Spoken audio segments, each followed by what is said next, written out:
All right, Rich said something about an limited run order actually coming in, so this is like breaking news. Yeah, Yeah, breaking it's like news. whenever we mention them, it seems like they do something. So I think they're like our one listener somehow. Maybe they just have like a notice that goes off if somebody mentions them somewhere. But Yeah, I that's finally got probably. my Turtles games from however long ago that was. So, like, you know how you have like the Google alerts you can set up if like someone searches something specific. They have the alert set up if they listen to the Spotify podcasts, and they're like, oh, anytime someone says something, oh, there's our name. Oh, it's those damn Noise Brigade people again. So I got Shredder's Revenge, the PC edition, and the Switch edition 2 years after it was released. Yay! I still have yet to see any updates on my supposedly ready to ship fucking Worms Armageddon for the N64. So As Bob still doesn't have worms. yeah, I still don't have Worms, and I'm very eagerly awaiting being able to say that I do in fact have Worms. So okay, so I do have something to add here. So my kids, at least my daughter, is big into, obviously the generation is big into like YouTube and stuff. So watching these different YouTube channels that end up they're so popular that they have merch and stuff. Well, similar thing. She pre-ordered something. It wasn't anything crazy. It was like a little plushie and some stickers and a poster.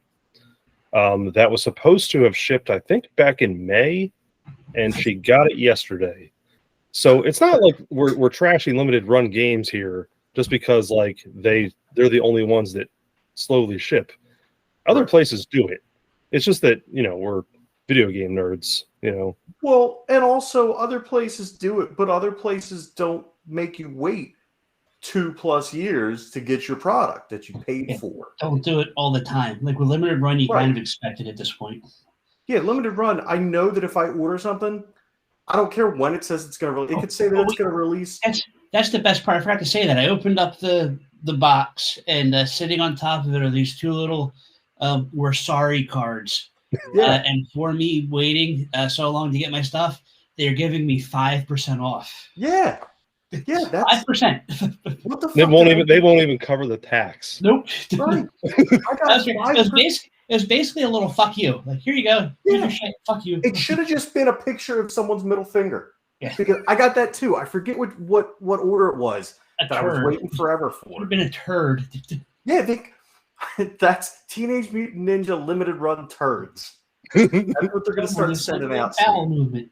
You got the special edition signed turd from the guy that packaged the box. Yeah.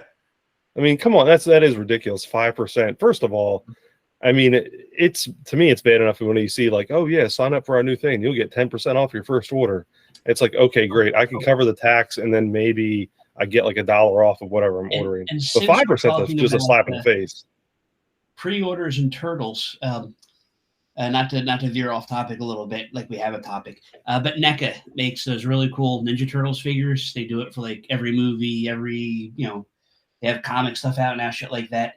They just did their, they announced it a while ago that it was coming out. It's the Turtles Sewer Lair.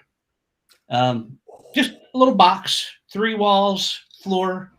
You don't even get all the accessories. If you wanted like the TV and stuff, you had to buy the accessory pack separate. Wait, hold on. Is it like a new one, or is it a remake of the old one? I'll send a link. It's from the TV show, so it's like right out of the. It looks really nice. I will give them that. They make awesome stuff. I've had their Turtle Van pre-ordered for a year, and they're finally shipping that. So, yeah. But is it ready for shipment, or do you have a tracking number? I think I have a tracking number. Whoa! Look at you, big shot. Yes. So anyway, they finally announced this thing. It's available for pre-order. It's an open pre-order, so a lot of their stuff comes out like exclusive to Walmart or Target, and you have to like be lucky when you walk into the store that it's there, or else you have to pay a scalper for it. Well, this one they're scalping it themselves because they. I should show you guys a picture of this first. Here's the picture of it. Again, it's definitely cool. I guess it's big-ish if you look at it. That's cool. I do like that. People were thinking. Well, I don't know. The car was $200. The van. So like, well, if the party wagon's $200, this can't be. It's theoretically you can take one of the special features of this is you can take all the shit out of the inside of it, and it becomes a garage for the turtle van. So the turtle van will fit inside of it. But people that collect this stuff is upset because when they put it up for pre-order, they announced the pricing of it. It's $299 with $60 shipping. Holy crap! The fuck? A $360 little playset here. And then you can buy the accessories separately. Yep. Luckily, I already got the accessories because they came out earlier. That was even wonderful. When the accessories came out, all the cartoon stuff is usually a Target exclusive. So I luckily found that one day. And I feel bad for the people who bought the stuff because when they came out, the accessories were $60. They came out as part of Target's Haul-a-thon, whatever the hell they call their summer festival thing they do. Sold out immediately. So people were paying like $150 for it online. And now there's an open pre-order again. So, yeah, but again, that should have probably came. The only thing that comes with the turtle there, you don't get the TV. You get the couch, a chair, a little coffee table, and a couple of end tables. Man, so you got to buy like DLC for your toys at this point. Oh, yeah. Yep. Yeah. My so God. I haven't pre-ordered it yet. I don't think I'm going to pre-order it, but I'll probably cave before the end of the open pre-order. That is crazy. I mean, don't get me wrong. Rich, you and again, one of these days we've teased this for years now. We'll get visual, but no, this is a link from store.necaonline.com, and yeah, it's a new Teenage Mutant Ninja Turtle sewer. It's like a diorama looking thing, and it is really neat. I mean, really cool looking. But yeah, I don't know, man. Like some of the prices I'm looking at on this, geez, that's $299 for that. If you scroll down a little bit, they have a life-size 1-to-1 Bride of Chucky for $100 more. So for $400. Did we learn nothing from Megan? What's that? Did we learn nothing from the movie Megan?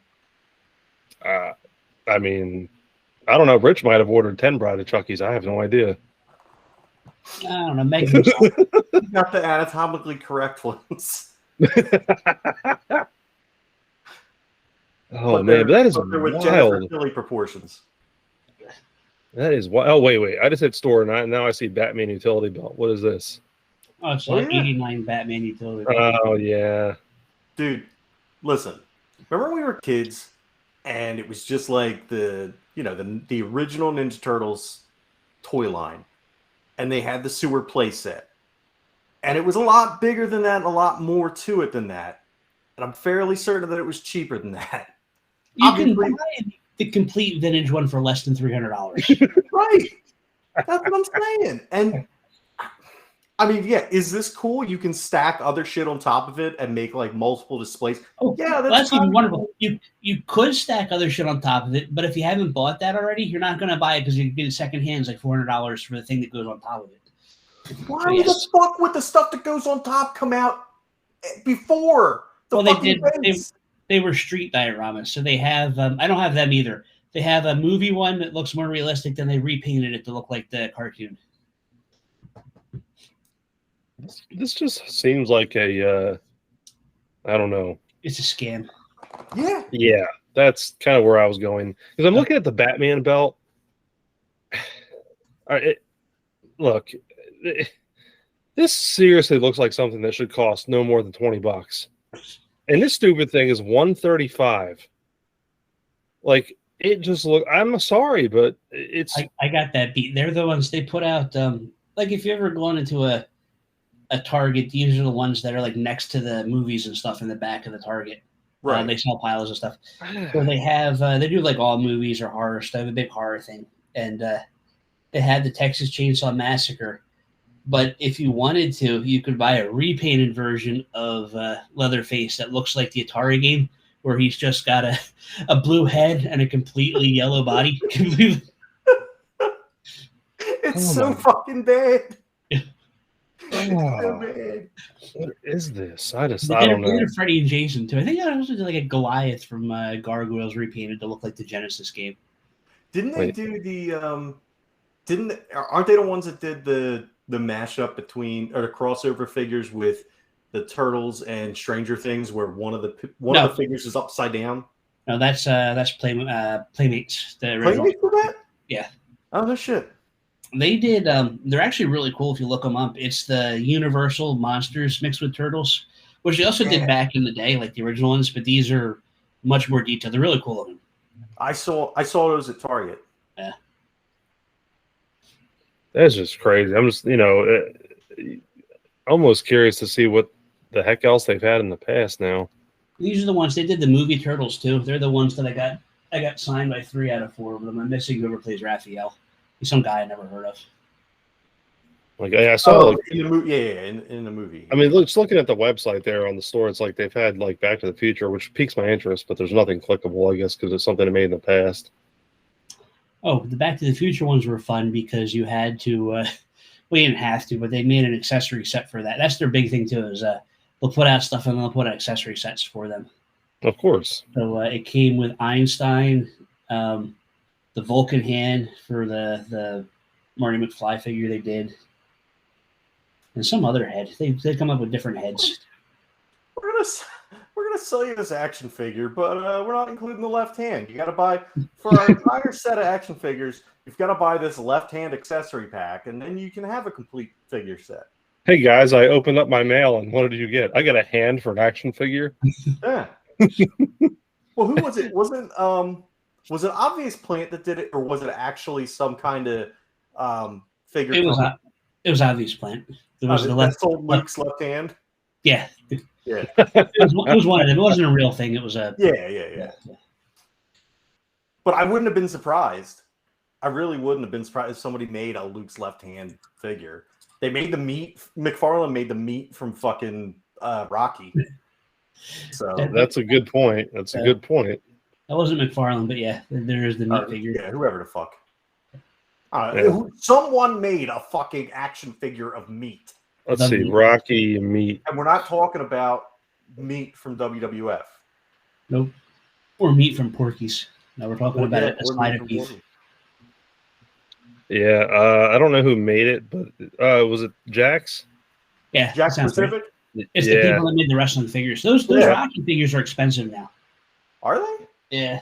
Oh shit. Yeah, it's that's interesting looking. It's actually called The Meat. The Meat, yeah. The Meat? The Meat, yep. I thought Arby's had the meat. They have the meats. They have the meats. Yeah, Rocky was the meat, and then Arby's was like Rocky too. They have the meats. So can you wait? So do they have? So they just have multiple figures of the meats? Is that where you buy the meat? Do you go to Arby's and buy the action figure? I think so, because apparently it's out of stock anywhere else. You just got to go to Arby's. Just got to go to Arby's. That makes sense. So if you're looking for Rocky action figure meat, just go to Arby's. Hey, yeah, that whole set there's a Paulie action figure. Yeah. Yeah. Hey, he's got the flannel and everything. Can you get Cuff and Lake? I'm looking. I'd buy a Paulie action figure, but I want to customize it into the guy from Back to School. He was the bodyguard in Back to School. I'm not gonna lie. Like I'm not gonna lie. That's actually a pretty cool action figure set. It looks pretty good. What about the robot? Is the robot in it? Happy birthday, Paulie. I wish. I don't know. The meat thing actually looks pretty cool. Although it's weird though, because the way it's designed, it straight up looks like something that should come out of a horror movie. Definitely. I'm pretty sure they have. Well, Jax had the same license, but I'm pretty sure there's a Thunderlips figure in that set. So Hulk Hogan. Nice. There's definitely a Mike Tyson, an Iron Mike figure. I don't remember what movie he was in, but probably one of the later ones. I think the first time I ever ordered from Pro Wrestling Tees, they sent a Thunderlips sticker with it. And I was like, this is the most amazing thing I've ever seen. Because it was so unexpected. Because they always ship like random stuff with your order. They've done that for years. I mean, I haven't ordered from them for a while. I assume they still do it. And I've seen some pretty cool stuff. Bob, I think you end up with like something like I sent you that was like Swanson and Rittner related or whatever. Yeah, it's not. You know what? I know where it is. Stand by. But Rich, do you ever order from them, Rich? No. Or wrestling tees? Every once in a while, they have some exclusive wrestling figures, which look cool, but I haven't done anything yet. I mean, I've ordered from them a few times, like over the years, and it's cool because like they always send something random with your order. So if like you order a shirt, they'll send like a cool magnet or a cool sticker or a pin or like it's like a freebie they throw in. And yeah, it's cool because like you have no idea what you're gonna get. And so like the first thing, like I said, I got was a Thunderlip sticker, which was completely, it just cracked me up. It was like, I have to order from these people again. Yeah, you got it. Yeah, the Swanson Rittner pin. Yeah. And that's they sent me LOD. Oh, that's right. Yeah, that's I can't see it. You look blurry on my side. And I think, if I remember correctly, they sent me a Vicky Guerrero pin as well, which I used to scare children at Halloween. Excuse me. No, it's her ugly ass face with that coming out of it. I just got to see if we're veering off the wrestling. So there's two big wrestling rumors that they're not rumors. I guess they're one of them's true. One's a rumor. Oh, we got more breaking news, people. Dax. No. Oh yeah. Ooh, we got to talk about that. Yeah, one of them got arrested for gun charges. I forget which one. Cash Wheeler in Orlando, Florida. Yeah, Florida. I saw that from the old Lords of Pain, which is not Lords of Pain, but I'm always going to call it Lords of Pain. Yeah. Excuse me. Oh, that's so good. That's so good. Yeah, no, he got arrested on a gun charge. You're right. And you guys see the mugshot? Assault with a firearm. He got busted in the face. Yeah, he got popped in the noggin. They're currently the world the tag team champions right now, and they're supposed to be in a pay-per-view a week from Sunday. So yeah, and it's not just any pay-per-view. Oh. It's all in. All in. Where is it at? London, Wembley. England. Yeah, Wembley, and that's ooh. I've actually got a recreation of it. All right, so now I'm generally curious. So we have this upstart, obviously, company that's now turned into like a formidable wrestling company. We lost Bob. Oh no, there you go. No, your video is just frozen, but you're good. We can hear you. Yeah. But no, so we have this. AEW is kind of really bust on the scene here in the last few years and really kind of made a name for themselves. We've obviously talked about them, time and again on the pod here, but. I do have a genuine question, like with this Cash Wheeler incident, and now you're leading into basically your WrestleMania. That's what this pay-per-view is, or at least this time of year for them. Especially now, Wembley. That's huge. I don't know. Like, I think how Tony handles this is, is it going to be like an Uso thing where it's like, it's just another DUI, just give him another belt? Yeah, it's a good question because the other thing is people pointed out that when Jeff Hardy got his DUI or whatever it was, they suspended him, so he was out for a while. So maybe and maybe that's what's going to happen here. There's a lot of shit going on with AEW. There's that. There's rumors that Edge might be coming to AEW after his contract. His contract was over today. Yeah. And he's hinted at he's had pictures taken with the other FTR guy with rumors that maybe he's coming over to do another run with Christian in AEW. Yeah, well, which would be weird but cool at the same time to see Edge and Christian against the Hardys again.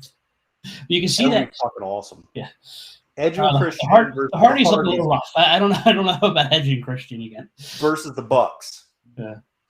Yeah, I just don't know at this point, and I guess it would be fun to see in a blow off like one match deal. Like I thought it'd be fun to see RVD again too, and I really liked RVD as a kid. I think I could have lived without seeing that. And I think that's the thing that the part of the thing that bothers me about watching some of the older guys come back. And I knew last year they had the big show in Nashville with Ric Flair's last match. And it's like, look, the dude should have just hung it up with Shawn years ago at WrestleMania. And I know some of these guys can still throw down. Don't get me wrong. I know they still put on a show. But at a certain point, it's time to hang it up. Right. Like it's just not working. And I don't know. I'm curious to see if Edge does come come to AEW just in the sheer fact of, you're right, Rich. I think that would be interesting to see maybe a little run with Christian. But I loved, like, Rich, you ever watch the WWE Network stuff with Edge and Christian at all? No, I didn't have it at the time. It's really good. I guess it's still out there on Peacock. It's really funny. They Bob, what was that? A couple seasons of that show they did? It was 2 seasons, I think, and then they parlayed it into their podcast, which their podcast was fucking phenomenal.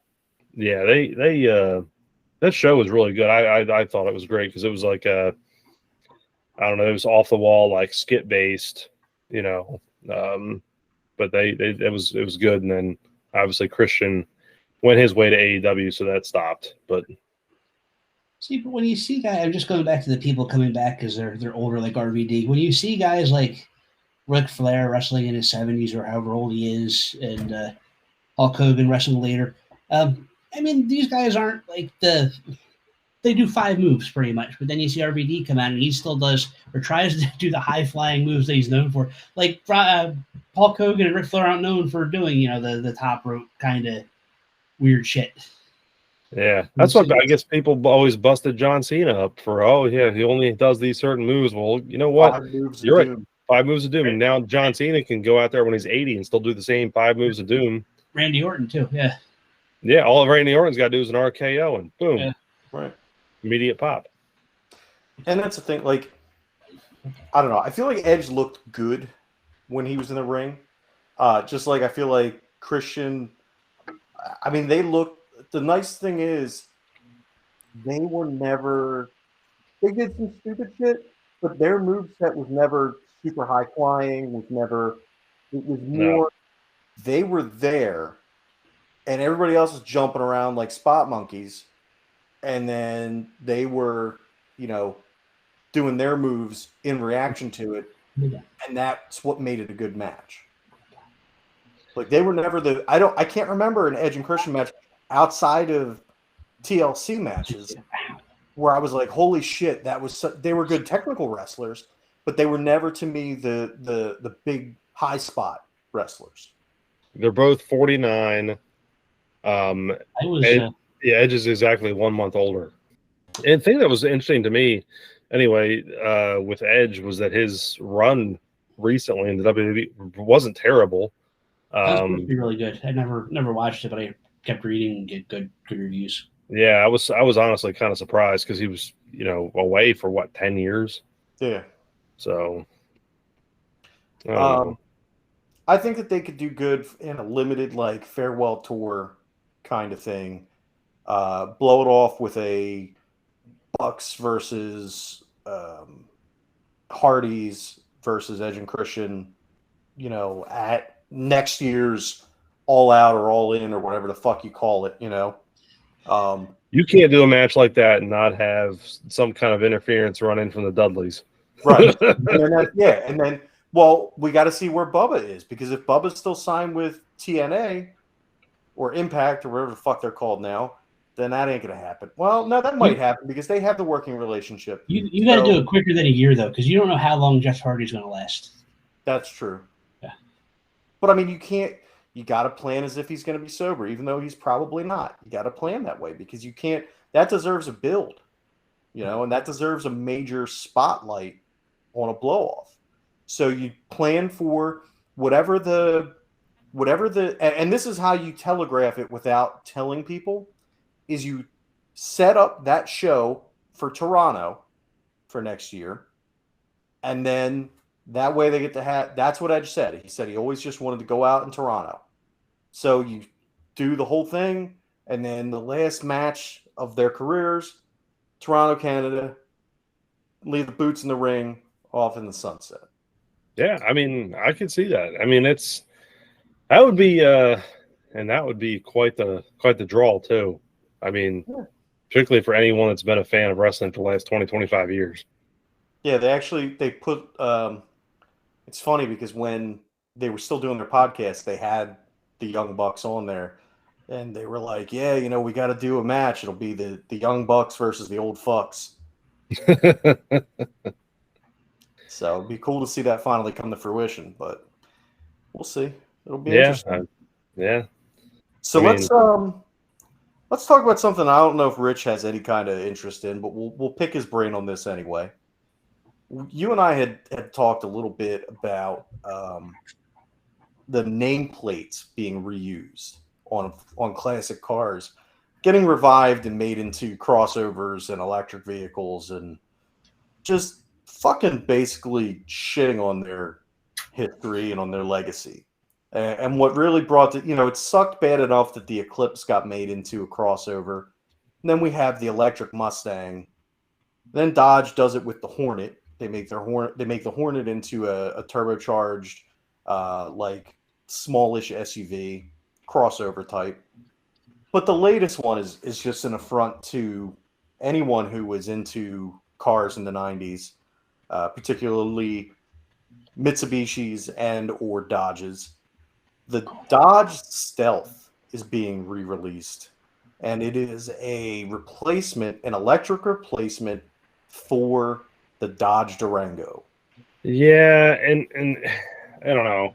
I you threw this at me the other day, and I don't know. I immediately, it's cool for one. Okay, one side of this whole argument with reusing or recycling car names, anyway, is that you have the nostalgia come back.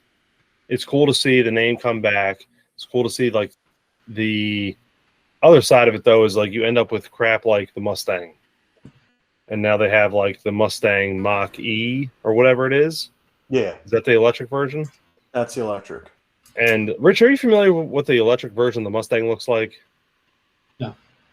But you're obviously very familiar with, Mustang obviously as the muscle car from the 60s on to right. Yes. Just quickly Google a picture of the Mustang electric car, and you tell me that looks like a Mustang. Take a shit, stick a battery in it. Oh. That's essentially what it is.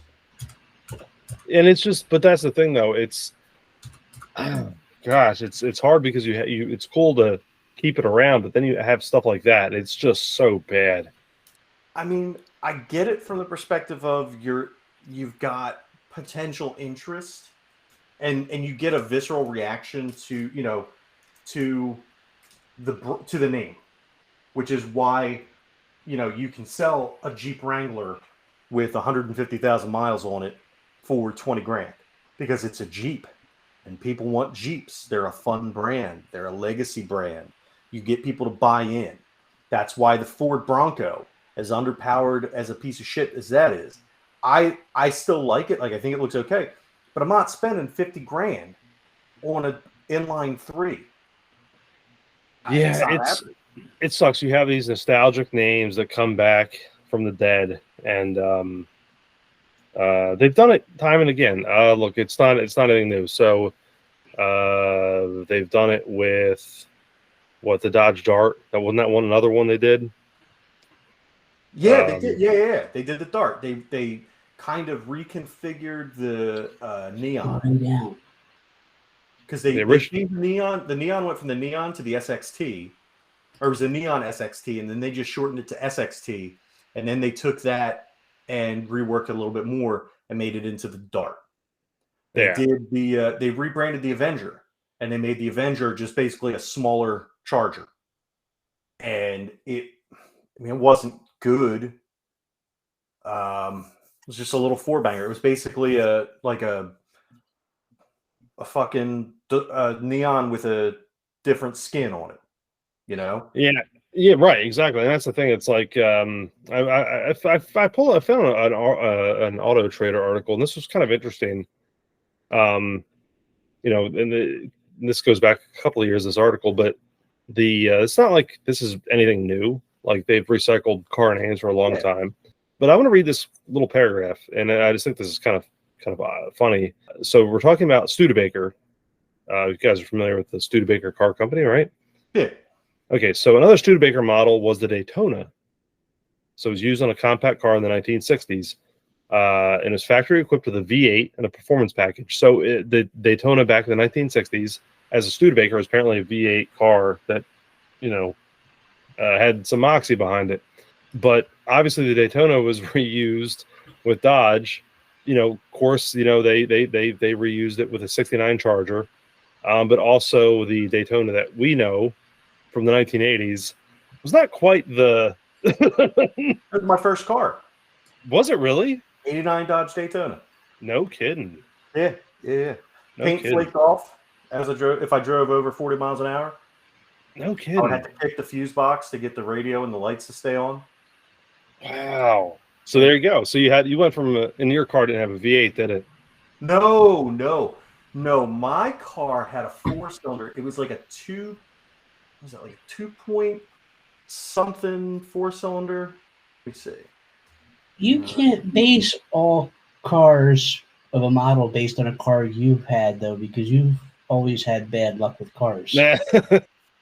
Yeah, I mean, well, That's no. a good thing. So, with the difference being, okay, so it had a 2.2 Chrysler K engine, and it was... Oh, was a K car? Yeah, it had 93 horsepower. Are you serious? Rich, what was your first car? It was a 4-cylinder Mustang. No kidding. Convertible. Yeah, 1989. Yeah, Mustang Oh, LX. nice. I remember that. No, I mean, look, I've had a lot of cars, but most of them have been good. It's just, I wore them out. Once they get over 100,000 miles, I'm not really looking into fixing the transmit or replacing the transmission or any of that shit. So, but no, I just, it's, every company does it. Every company trades on nostalgia. Sports teams do it. Movie companies do it. Everyone does it. Oh, movie companies are notorious for it. That's why we see friggin' movies being remade all the damn time. You're talking to a guy that had both a PT Cruiser and a Mini Cooper. Dude, I do like the Mini Coopers. I have nothing wrong with them. Yeah. I can't back you up on the PT Cruiser though. No, I've got definitely an old woman's car, but I like that car. I've got nothing against minis. PT Cruiser, I love the style, but I just feel like the execution wasn't there. Yeah, that's the same way. Like, to me, it was like they were doing some really cool stuff back then. Because prior to that, you had the release the Prowler. Yes. Which I thought that was awesome. Because you kind of went in a different direction. You're kind of bringing back a little retro, but you had this like really cool, badass looking car, and you kept the retro, but then you went to PT Cruiser, and it's like, okay, cool, I like the style, but where's all the insides at? Right. Which it was a fucking neon. It was a reskin neon. Yeah. I mean, they could have done so much with that. If they drop a 6 in that, it's instantly at the top of my list for like, let's go get this and sleep on some people. But they don't. But here's the funny thing though: they don't release the PT Cruiser. You don't get the Chevy HHR. Which I like the Chevy HHR. Wait. No, I don't like the HHR. Yeah, but I think that's the reason why they released that was to be in response to that. HHR as a rental car for a little bit. Did you really? Yeah, and it was a fun drive. It was you mentioned the PT Cruiser. That was definitely like one of the only cars I had where you put your foot on the gas pedal and it started to move maybe 10 seconds later. There was definitely no oomph in that at all. But the HHR, that had oomph. That was pretty fun to drive. It was a very similar body type. That's what I like the Chevy SSR. That's completely a different car. Yeah. No, the HHR. That's why I had to think about it for a second. Which is the one that looks like the PT Cruiser. That's Exactly. Yeah, that was general. That was the GM response to the because let's not kid ourselves here.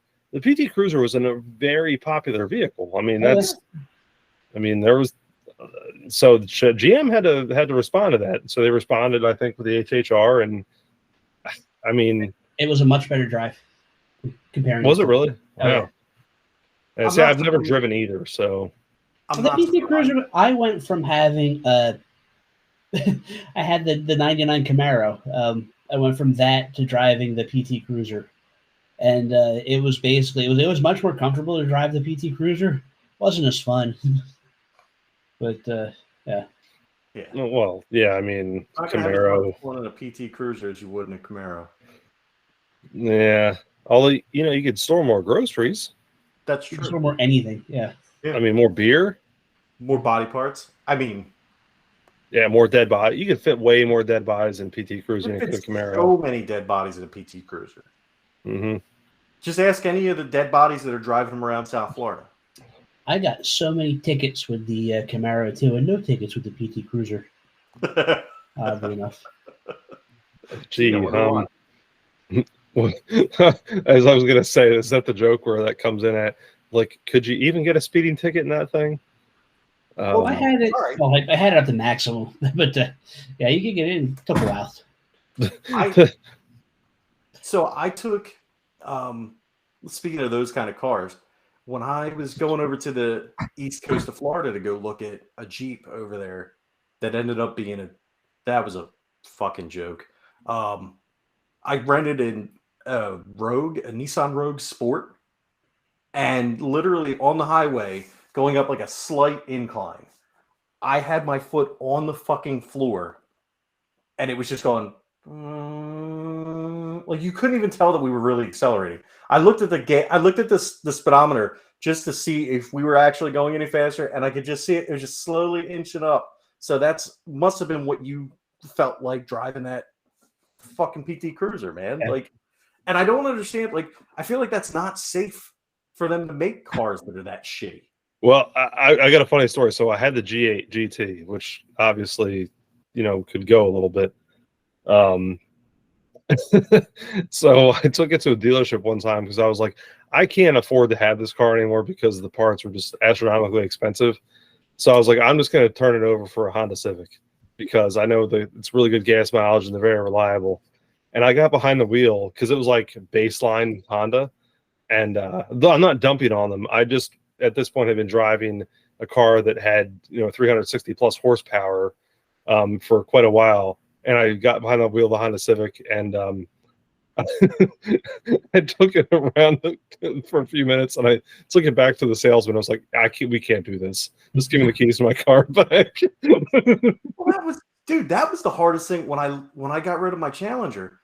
I'm trying the hardest thing for me, and probably the reason why I ended up with that shitty Mustang, was because I could not fathom going from my dream car with over 300 horsepower to a little shitty Econo box with a CVT. And even though I don't drive that far to work every day, the idea of going from again, my dream car to like a fucking, and obviously I would never even think about this, but a Mitsubishi Mirage, not gonna fucking happen, dude. See, I had an hour and a half commute one way, so I went from doing that in that Camaro, which was a little tight, little boxy. There's something just more comfortable. I needed more comfort. I made it from the Mickleton house to the shore in under an hour, though, in the Camaro before. No kidding. That's awesome. No kidding. That's awesome. You get on 55 like in the middle of the night. Oh, yeah. Like I said, yes. I got a lot of tickets in that car, but yeah. 55 in the middle of the night. There was no speed limit. That's how that worked. Because if you did end up seeing the lights behind you, you turn the lights off and fly off an exit, and you're good to go. I mean, I didn't do that ever. Yeah, I don't know what you're talking about. So, hey, how about that plant?